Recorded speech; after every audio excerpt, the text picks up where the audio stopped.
Production of Speak Your Mind is made possible by the Human Development Center. Professional, compassionate, dedicated. Learn more at www.humandevelopmentcenter.org. Additional support provided by Vessel Construction of Duluth. A lot of people find holidays more stressful than joyful, so we're taking advantage of the fact that the holidays are you ready for this one? 1 week away. I know. We're talking about stress reduction and self-care, and I have great guests who have figured this out. And like a potluck Thanksgiving dinner, they're willing to share great tips on reducing stress in your life next on Speak Your Mind.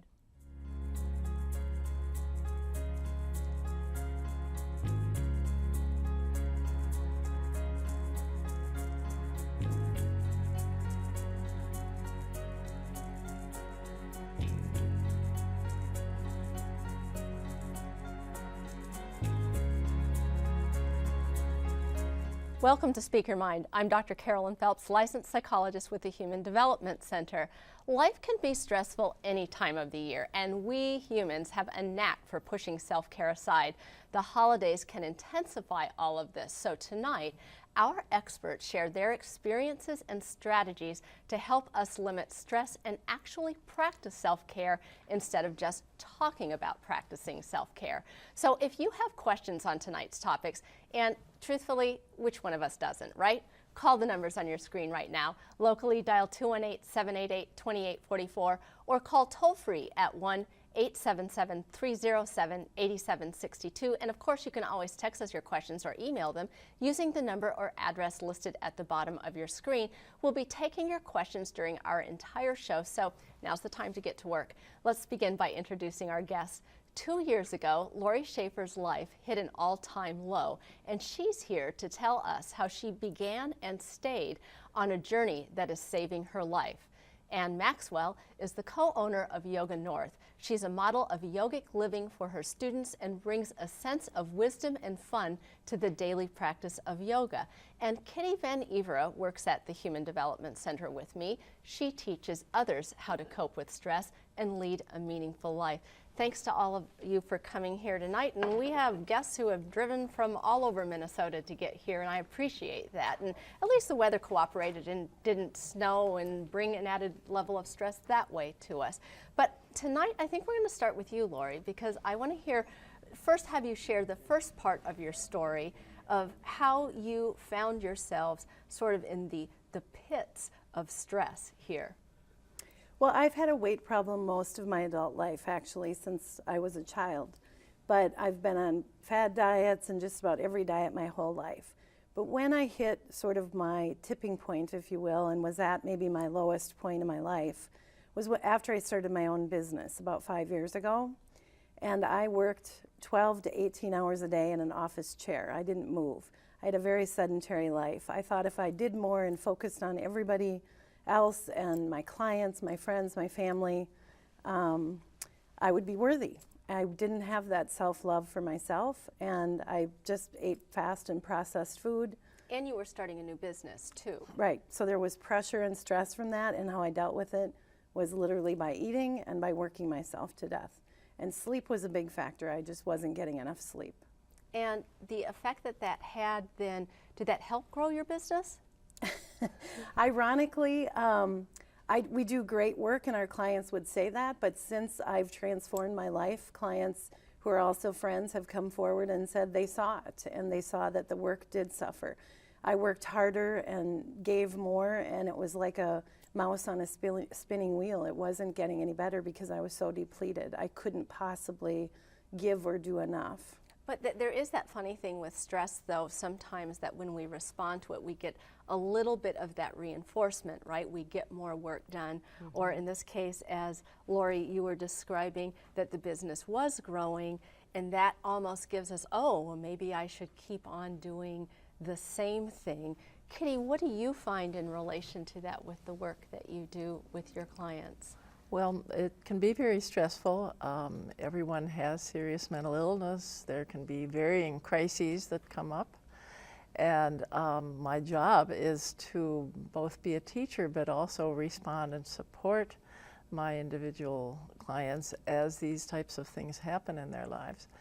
And there are those times when I may be sitting on a couch with a woman and talking and thinking to myself, well, how am I doing with rest or eating or, managing my time? And the answer sometimes has been, need a little improvement. So it's always an area that comes up.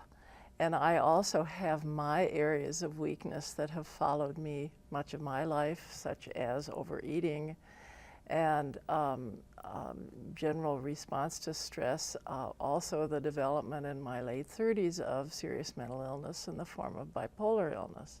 So these things are part of me, and I'm working more effectively, I feel, lately to manage them rather than have them manage me. And we all experience stress in our life, and we all develop coping mechanisms for the stress, some good, some not so good. Tell us a little bit about, I want to talk a little bit about yoga in a way that you may not be familiar with yoga. I'm not going to talk about it, Anne's going to talk about it, she's the expert. But a lot of times we think about yoga, I think a lot of people, if you say the word yoga to them, they go, oh yeah, downward dog sun salutation. That they think of it as only a combination of moving your body and breathing, deep breathing.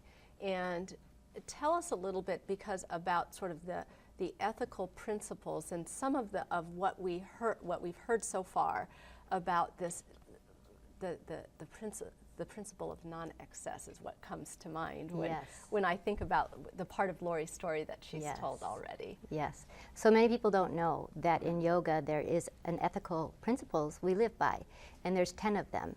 And the first 5 are really ways to live in the world, and then the second 5 are ways to live with yourself inside your well-being.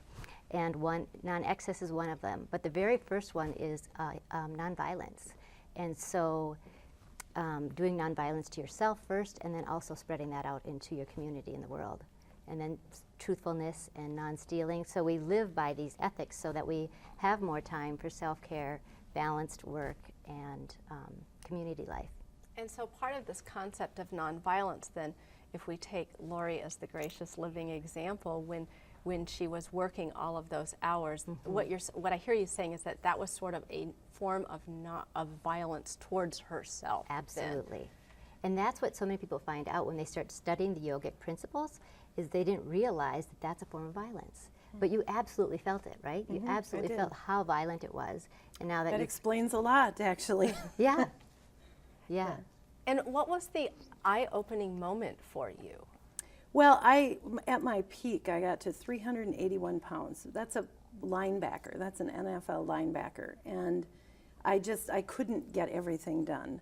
And at the same time, I had started to uncover what the story was I was telling myself about giving, giving, giving. And I met O'Neill Hampton, who came in through the work door.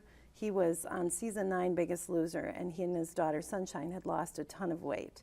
He was my wake-up call. He was hope and inspiration for me.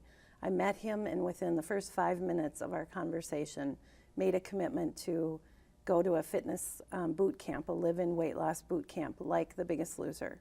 And that's what jump-started my transformation. And to be honest, once I made the decision to do it, I didn't look back. And so for you, was it, what was the moment of truth? Was it stepping on the scale and saying, oh my gosh, I'm a linebacker?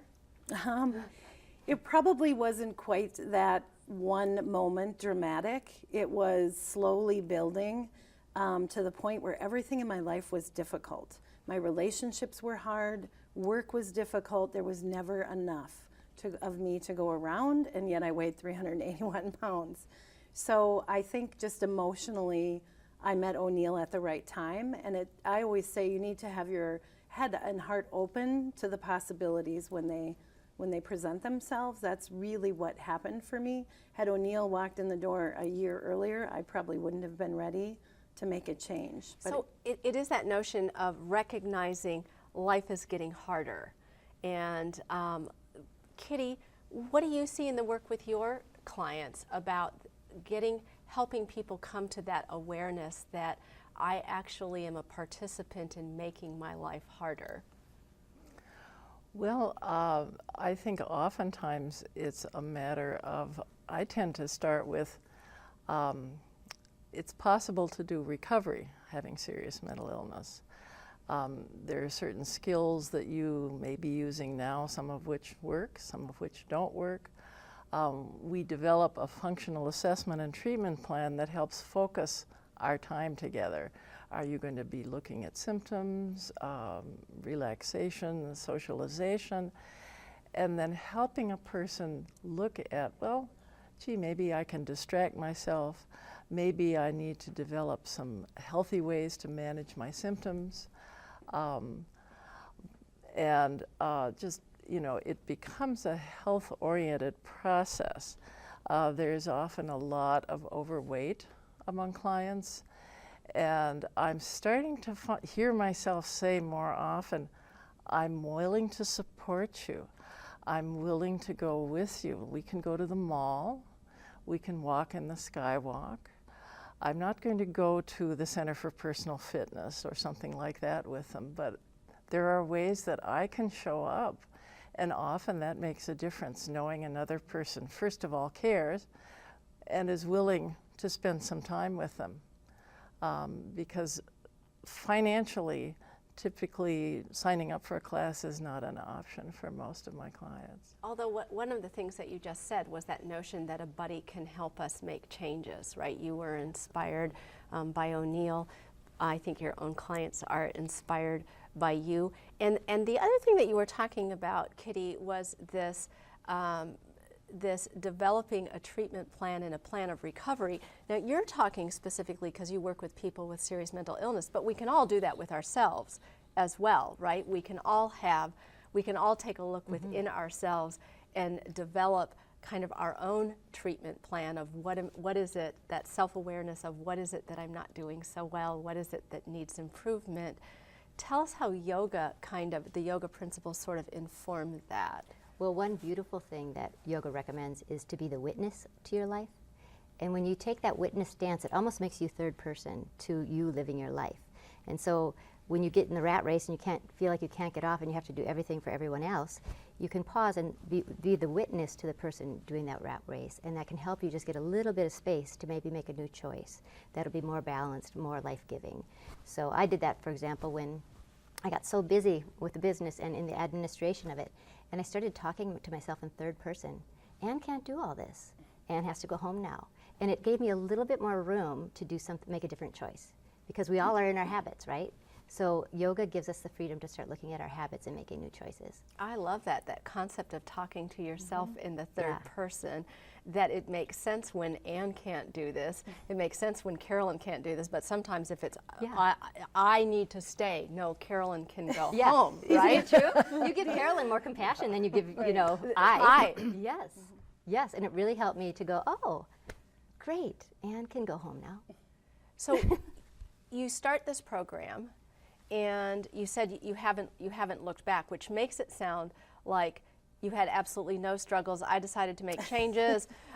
Lori here is the only person I've ever met who's decided to make changes, and she's never struggled a day in her life since then. Not true. Not true. Okay.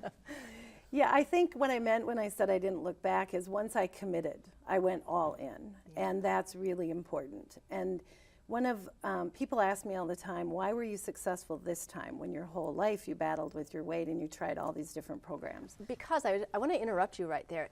I love what you just said, is that this really wasn't this thing that just happened. You had stops and starts before then. Yep. But this was the time you went all in. Continue.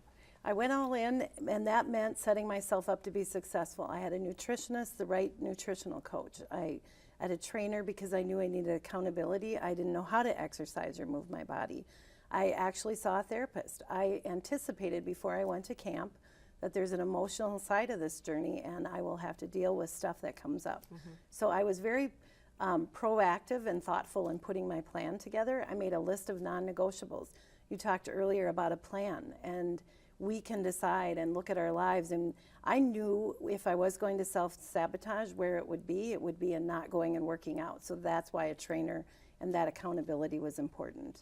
That you sort of tightened up the loopholes so that you didn't give yourself the opportunity to go do your old sneaky thing, which you had probably done in the past then. And probably the biggest change for me was I completely flipped my focus, so that from not even being in the equation of my life to I was the center. And that was non-negotiable. And I made a short list of what does that mean to have Lori in the center of her own life, and what does it mean that it's non-negotiable. It was 6 to 7 hours of sleep. It was following the food plan and doing the training. If that meant the work didn't get done, that meant the work didn't get done. And guess what? The work got done, the team stepped up, the end product was better. I was more creative, more strategic, happier all the time because I was taking care of myself. And I think that's a big message for people is you think about a diet or a plan or a way to change your life, and it seems like it's going to be hard and you're going to slog through it. But in the end, I was so much happier on a daily basis because I was taking care of myself. This in part, Yoga would say that too, that you can't take care of anybody else better than you're taking care of yourself. So you have to take good care of yourself because everybody else is just going to get the leftovers of whatever you're experiencing in your internal landscape.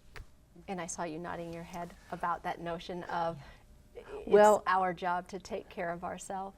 And I have been neglecting myself, to be quite honest. For about 3 years, I really haven't done much exercise. And I'm an overeater. A lot of that really came to fruition when I developed my mental illness. Put on 60 pounds in 6 months. Didn't even know it. What's been happening is my daughter, who does take nice care of her mom, had given me a certificate to Yoga North for Christmas last year. And I delayed and delayed and delayed and delayed, and finally I said, do it. So I have now had 2 sessions of beginning yoga. And it doesn't matter if I do it perfectly, it matters that I show up and do it. That's right. And enjoy it and learn something from it. Will it become a practice? I don't know. I also live with a man who, we've both been overweight, and since last December he has lost over 90 pounds.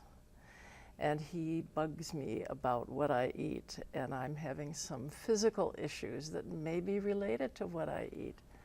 So I can't really run away as I have in the past. And I'm starting to try different dietary things like eliminating gluten pretty much, dairy, trying to reduce sugar. Those have been my mainstays for many years. So, you know, what you were both saying resonates a lot with my personal story because, you know, I can't be a very effective teacher if I'm not, as you've been saying, putting myself first. And sometimes that's easy to do by walking out of the door at work. But then what happens when I come in the door of my own home? You know, and I love the story about, I mean, we have 4 women who are sitting here and who are talking about times in their, you know, it's like, I know the right things to do. The problem is I don't always do them. And that's kind of how it is really for most of us, yes. Right? That we know the right things, we don't always do the right things. Talk a little bit, Anne, about how self-study relates to that. Well, once you start self-study of the ethics can help you start to look at your life and say, I have a habit of always doing this. Or I notice I have a tendency to go in this direction when I'm tired or fatigued or excited. And so once you can start to observe yourself, then you can start to make a default before you get in that stressful situation. Which is what Lori did when she Yes. said, I need a personal trainer because I know what I'm going to do if I'm left to my own. Perfect. So she created a new default that was a healthier default so that when she saw herself going down that slide, she went, oh wait, I've got a new plan. And then stick in the new plan and see what the experiment turns out to be. So yogis are all about experimenting. That's it, experimenting towards your freedom. Which is what Kitty just mentioned when she said, I'm going to try this yoga.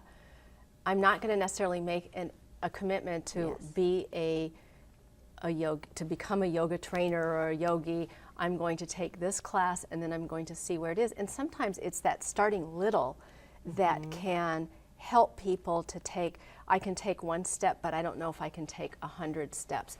What has your experience been, Lori, in terms of that whole notion of 1 step at a time in your continued success then? Yes, that's such an important thing. basically break it. I coach people now who are in their own transformation journeys, and I will find them struggling and slipping. And the first point about that is you're going to slip and fall. You're going to go off the plan. The most important thing I did was I had the ability to restart, to reset. In the past, I would let my mind get negative, and I would go to a bad place. If I would go off plan or have a bad day, it would snowball into the next day and the next. I'll do it on Monday. So the ability to restart and the ability to basically break it down to a day, an hour, a meal, a week, just take it in those small steps, and then also setting milestones and goals. And I love to party, I love to celebrate. So I would set goals along the way, small goals, and when I would reach them, I would celebrate. Nice. And so that you're reinforcing yourself for making those changes here. We have a question from a person in Grand Rapids. Kitty, how can I avoid stress when I live with someone who drinks too much? What kind of advice would you give that person? I would give that person the guidance to take it one day at a time, 1 minute at a time if necessary, but most importantly, focus on yourself. And that sometimes we get wrapped up into focusing on our outer experience, right? On our outer world, on what's going wrong outside of us, which we don't often have a lot of control over. This person doesn't have control over the person in their life who drinks too much, but we have a whole heck of a lot of control on the inside. And how do you do that, Kitty? How do you focus on yourself when the outside world has some pressures bearing down? Well, sometimes it's meditation or prayer or taking a walk or reading, listening to music. Many of those are things I've done for a long time, things that really give me pleasure, so that I'm really focusing on me and what I enjoy. Spending time with my husband, good friends, family, and also the ability to make things that are stressful more enjoyable. You know, okay, I'm facing a crisis with a client, but what are the positives with this person? What things has she overcome? What have we been working on together? And in last week's show, we talked a lot about resilience, and the big tip from resilience was hunting for the good, which is what you're describing, is that notion of hunting for the good. And we have a woman here from Cloquet who asks, is there a kind of yoga for the elderly who might have arthritis? Yes. Yes, so at Yoga North we're doing a combination of something called somatics, which actually helps very mildly open up joints, open up muscle structures so that you can then start to move better, feel better, increase your range of motion. So I would recommend that she tries somatics, and then after her body gets more flexible and open, then try the yoga. So there's something even pre-yoga that is really beneficial for all bodies. And you know, I have a lot of experience because I'm always pushing yoga on people, and they say it's like, oh, I'm not flexible, I can't do that, that they have this preconceived notion.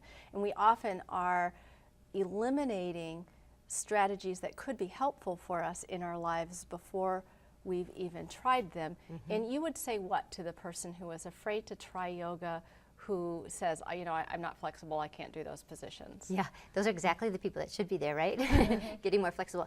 The best thing I've seen is bring a friend. Like join a registered class, bring a friend, and come to the community with some support so that you can come in and start to move back into your body. Because so many of us spend so much time in our head and we forget about the body for the day. And yoga is a great way to remember that you are this whole being that needs well-being.